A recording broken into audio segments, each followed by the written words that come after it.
Pour la FNEC et FPFO, les reculs successifs du ministère ces derniers mois sur les HSE et les IMP, puis sur la fusion des statuts d'AED et d'AESH dans le statut d'ARE, assistant de réussite éducative, confirment l'isolement et la fébrilité du gouvernement et montrent que la mobilisation des personnels et des parents peut mettre un coup d'arrêt à son plan de liquidation d'écoles publiques. Dans ces conditions, soumettre l'issue des mobilisations contre le choc des savoirs aux décisions des conseils d'administration revient à laisser les mains libres au gouvernement. La FNEC et FPFO considèrent au contraire que si, au soir du 25 mai, le gouvernement n'a pas renoncé à sa réforme, la généralisation du rapport de force pour le contraindre à reculer restera entièrement à l'ordre du jour. Par conséquent, la FNEC et FPFO appellent à se réunir partout sans attendre afin de mettre en discussion tous les moyens efficaces pour empêcher la réforme Attal, y compris la généralisation au plan national dans toutes les académies, du blocage des établissements par la grève et sa reconduction jusqu'à satisfaction des revendications. C'est ce que la FNEC et FPFO a proposé aux autres organisations syndicales. Plus que jamais, la FNEC et FPFO appelle les personnels à se réunir pour discuter du blocage, pour l'abandon des réformes gouvernementales, pour plus de postes et de classes, pour plus de moyens pour l'école publique. Les personnels du lycée professionnel d'Espalier l'ont montré. Pour gagner, il faut bloquer.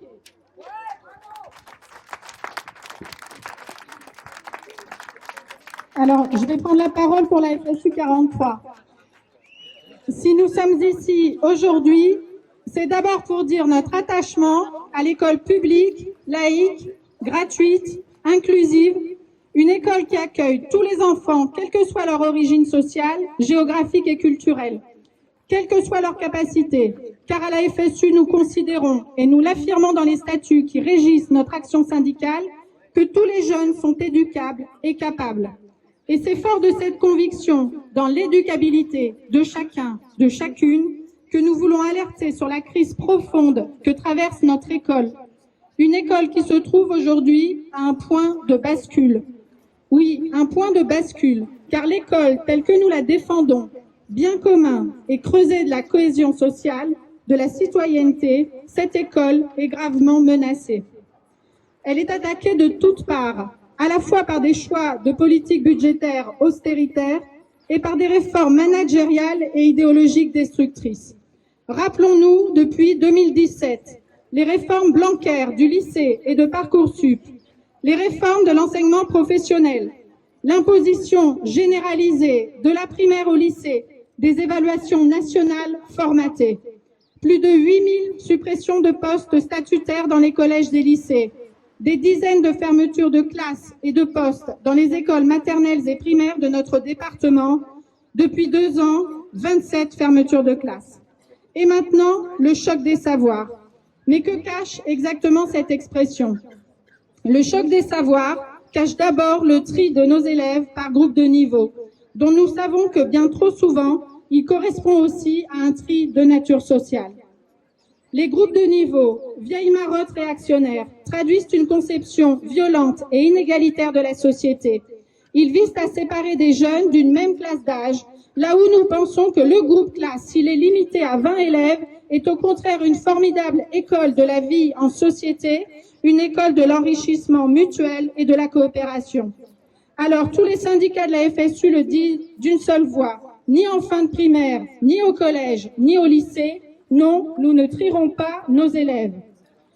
Mais le choc des savoirs cache aussi le formatage des pratiques pédagogiques, notamment par l'imposition de manuels labellisés aux primaires, qui signeront la fin d'une certaine conception du métier de la liberté pédagogique à laquelle nous sommes profondément liés en tant qu'enseignants, concepteurs de notre métier. Le choc des savoirs cache la généralisation des évaluations nationales et le pilotage qui en découlera pour les professeurs des écoles comme pour les enseignants du second degré. Pilotage par le haut, donc. Pilotage hors sol. Et bientôt, comme c'est prévu en classe de seconde, l'intelligence artificielle à la place d'une pédagogie humaine et humaniste. Apprendre le français, ce n'est pas seulement apprendre à lire vite, apprendre l'affluence. Apprendre les mathématiques, ce n'est pas seulement enchaîner des calculs. C'est bien autre chose, c'est plus riche, plus exigeant que ces simples mécaniques-là. Le choc des savoirs cache des classes de relégation au collège et aussi en prépa seconde, des voies de garage, des voies sans issue, là où nous pensons que l'école doit au contraire ouvrir les horizons. Le choc des savoirs cache une captation des moyens pour financer les groupes de niveau. Ici et là, on voit disparaître 1 heure de latin, une langue vivante, un dédoublement en sciences expérimentales, une option artistique ou sportive. Or, si l'école publique ne les propose plus, qui donc aura accès à ces expériences enrichissantes, mis à part les enfants des milieux les plus favorisés? Car l'école publique, ce n'est pas l'institution Stanislas, d'Amélie Oudéa-Castéra, de Jean-Michel Blanquer, avec ses classes non mixtes, ses frais de scolarité à plusieurs milliers d'euros l'année. Ce n'est pas non plus l'école alsacienne de Pape Ndiaye et Gabriel Attal, autre lieu de formation des élites. L'école publique aujourd'hui souffre de l'entre-soi d'élites plus soucieuses de leur propre reproduction sociale que de la qualité du service public pour l'ensemble de la nation en devenir. Or nous pensons que l'école doit être un lieu d'égalité, d'émancipation, de construction d'une citoyenneté éclairée. Nous sommes fiers de notre travail et de ce que nous accomplissons au quotidien. Fiers de la bataille victorieuse portée par l'équipe d'Espali en lutte contre la fermeture de son site, désireuse de poursuivre son travail auprès des jeunes, souvent en difficulté sociale, au sein de formations qualifiantes reconnues. Le lycée d'Espali va vivre avec toutes ses formations, ses bacs pro, ses CAP, ses UPE2A et sa mission de lutte contre le décrochage scolaire. Nous sommes fiers aussi du combat mené depuis des semaines par les collègues et les parents des collèges de Landos, Monastier, Monistrol-sur-Loire, Aurec-sur-Loire, Saint-Didier-en-Velay, contre le choc des savoirs et pour un choc des moyens qui implique de lutter réellement contre la crise du recrutement et du remplacement.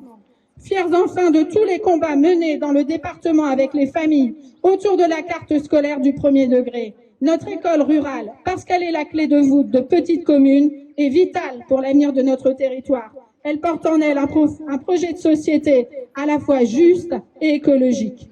Aujourd'hui, c'est fort de cet attachement à cette école-là et parce que nous ne nous résignons pas à ce qu'elle soit empêchée et entravée que nous demandons le retrait d'un choc des savoirs dangereux et les moyens nécessaires pour que vive l'école publique.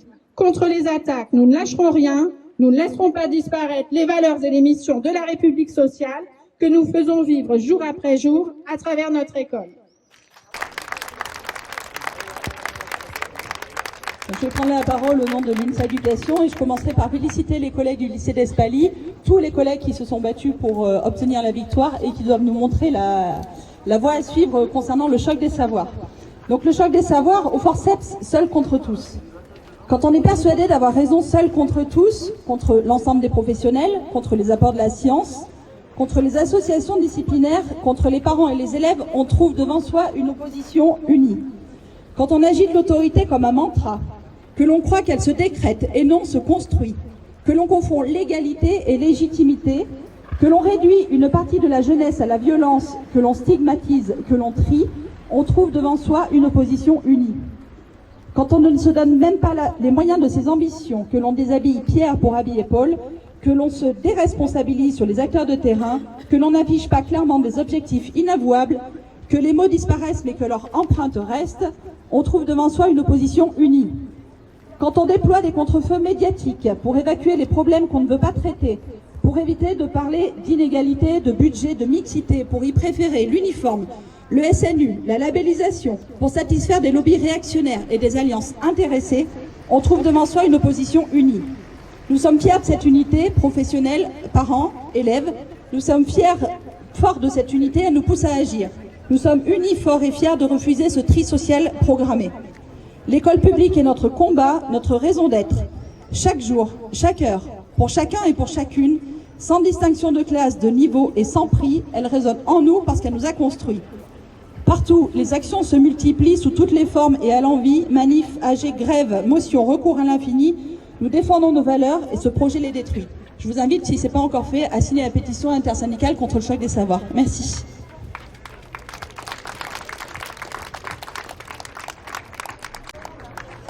Je prends la parole pour Sud Éducation 43 et en prenant soin d'enlever je ne vais pas répéter les choses qui ont été dites et donc mon intervention sera courte, Mais pour dire que, selon nous, la défense de l'école passe par la lutte contre les inégalités sociales en particulier. Or, le choc de savoir, c'est le renoncement à cette lutte. Et cela, nous ne pouvons pas l'accepter. Nous ne pouvons pas accepter les décisions autoritaires du gouvernement qui sont imposées sans concertation aucune, ou alors avec des simulacres de concertation, comme a eu lieu, par exemple, cette mascarade de concertation sur l'autorité organisée par le ministère pour cautionner la mise en œuvre de politiques répressives au relent réactionnaire voulu par le Premier ministre. Sud Éducation se tiendra aux côtés des personnels qui refusent la politique maltraitante de tri social et le projet d'école caserne du gouvernement. Politique maltraitante de tri social parce que, comme l'ont dit mes camarades, les mesures du choc de savoir vont entraîner la relégation des élèves en difficulté hors des classes. On met à part, on met de côté, on fera des groupes de niveau et puis on interdira aux élèves qui n'ont pas le brevet d'aller en seconde. On les mettra dans des classes prépa à seconde, dans des voies sans beaucoup d'issue. Et puis, nous sommes contre cette politique qui semble, et cette démarche qui consiste à sanctionner les difficultés scolaires plutôt que de les prévenir. Notre rôle d'enseignants, d'enseignantes, de personnel de l'éducation nationale, c'est bien d'aider les élèves à prévenir les difficultés scolaires, c'est bien de les accompagner sur leur voie. Et ça n'est pas de les placer dans des cases, ça n'est pas de les sanctionner lorsque ils n'y arrivent pas. Il y a aussi des nouveaux projets de programme, en particulier en cycle 1, en cycle 1 et cycle 2, extrêmement normatif, extrêmement strict, extrêmement dirigiste, qui montre de la part du gouvernement et de la ministre une véritable défiance vis-à-vis du travail des professeurs des écoles, dont la liberté pédagogique se retrouve remise en cause par ces mesures. Et là aussi, on veut cadrer les professeurs, de même qu'on veut cadrer les élèves. Jusqu'alors, les programmes de l'école fixaient des objectifs à atteindre. Désormais, il semble que ce qu'ils fixent, ce sont aussi des méthodes à employer, des activités à pratiquer. Allez, faites ci, faites ça. Et qu'il ferait des enseignantes et des enseignants que des exécutantes, en niant leur expertise et en niant toute une dimension de leur métier. Et puis, enfin, j'ai parlé d'école caserne. Ça n'est pas pour rien, ça n'est pas sans raison. On assiste à une caporalisation dans les établissements scolaires, à une militarisation au niveau des établissements du secondaire, où se multiplient les classes défense qui visent à recruter le plus possible d'élèves pour l'armée. Et nous y opposons. Ainsi qu'aux autres mesures qui sont à la même aune, c'est-à-dire le projet d'uniforme à l'école, et puis le service national universel mentionné également par mes camarades. Donc l'heure est à la mobilisation, l'heure est à l'action unitaire, et il faut que les parents aussi nous rejoignent, il faut que les parents prennent conscience de ce qui attend leurs enfants, en particulier en collège l'année prochaine, mais pas seulement, et qu'ensemble nous puissions avancer et gagner. Merci. Pour la CGT Éducation, bon, l'avantage de parler en dernier, c'est qu'on n'a pas répété tout ce qui a été dit. Le choc de savoir, c'est une grosse merde là qui nous arrive sur la gueule. Maintenant, la question qui se pose pour nous, c'est est-ce qu'on accepte ça et est-ce qu'on va la manger à la petite cuillère pendant les 10 ans qui viennent? C'est ça qui se pose. Oui, l'opposition, elle est réelle, elle est forte, elle est unie, mais on va pas se mentir, si on regarde combien on est aujourd'hui, on n'arrive pas à mobiliser de manière suffisante malgré les nombreuses actions. Le coup d'Espali, ça doit vraiment nous inspirer. Les seuls combats perdus d'avance sont ceux qu'on n'engage pas. Pour l'instant, on n'a pas gagné. Maintenant, il va falloir trouver d'autres moyens de mobilisation. Les examens de fin d'année arrivent, on a des moyens de pression qui existent et qui sont extrêmement forts. Il s'agit de savoir si on veut les utiliser ou pas. Est-ce que collectivement, on est capable de relever le rapport de force et la violence que le gouvernement nous oppose, la violence qui va opposer à nos élèves dans les années à venir? Est-ce qu'on veut manger la merde à la petite cuillère pendant les 5 ans à venir et se dire « oui, mais on aura quand même essayé » ou est-ce qu'on veut vraiment refuser ça? L'alternative, elle est claire, elle est là. Il va falloir qu'on réfléchisse dans les établissements à qu'est-ce qu'on veut faire vraiment, concrètement, s'y opposer. On a des moyens, est-ce qu'on peut les mettre en œuvre? Voilà.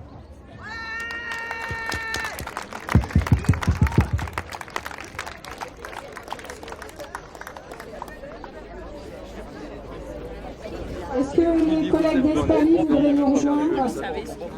Peut-être un récit de cette victoire? Oui. Et les collègues mobilisés. Hein.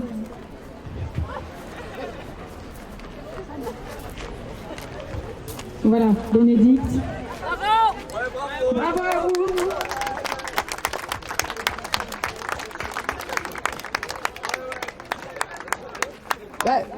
Merci à tous. Alors, on ne va pas rajouter grand-chose, tout a été dit.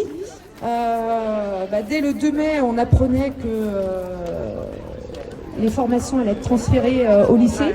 On s'est tout de suite mobilisé pour arriver au 22 mai, où on est reçu à l'inspection académique.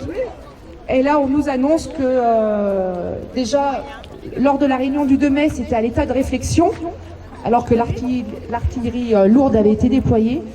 Donc on nous annonce une évolution de la carte de formation. Il va falloir qu'on travaille maintenant là-dessus pour essayer de donner une attractivité au lycée et surtout le dégel des postes. Donc on va être vigilant là-dessus. L'année prochaine, c'est pas encore gagné, mais voilà, pour la préparation de la rentrée 2025, on sera vigilant pour pas se faire avoir en quelque sorte et que la promesse soit tenue. Voilà. Donc on tient à remercier l'ensemble des syndicats qui ont été présents dès le début.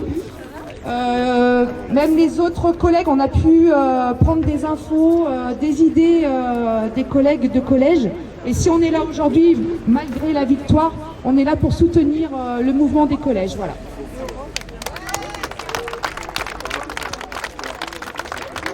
D'autres interventions? Bonjour, donc nous on est des parents du collège d'Aurec-sur-Loire. On est ici en fait pour défendre l'école de la République, puisqu'à Aurec-sur-Loire on a une distance qui est un peu éloignée du centre de l'académie et on a des difficultés par rapport à nos profs remplaçants notamment qui ne seront pas là. Nos élèves, ils se retrouvent à avoir des cours qui manquent, notamment en technologie, alors peut-être qu'on n'est pas les seuls, mais en tout cas en technologie, ils vont avoir cette matière au brevet, alors que ça fait plusieurs mois, si ce n'est plus, qu'ils n'ont pas eu du coup cette intervention. Du fait, on va avoir des jeunes qui vont devoir choisir leur avenir, non pas par envie, non pas par motivation, mais simplement par rapport aux moyens qu'on leur donne. Et la République, c'est pas ça. L'idée, c'est qu'ils puissent choisir avec les moyens qui sont dus, puisqu'aujourd'hui, on parle de réforme de choc, alors que les dus ne sont pas encore là. On n'a pas un prof à chaque fois, ils n'ont pas le nombre d'heures. Toutes les actions parallèles que nos profs mènent et qui fait plaisir aux enfants et qui fait la richesse de notre collège, ils sont susceptibles d'être enlevés. Donc on veut pas ça. Alors on s'unit à vous, profs, formateurs, élèves même du secondaire, pour que ça change et que nos enfants ils aient un avenir.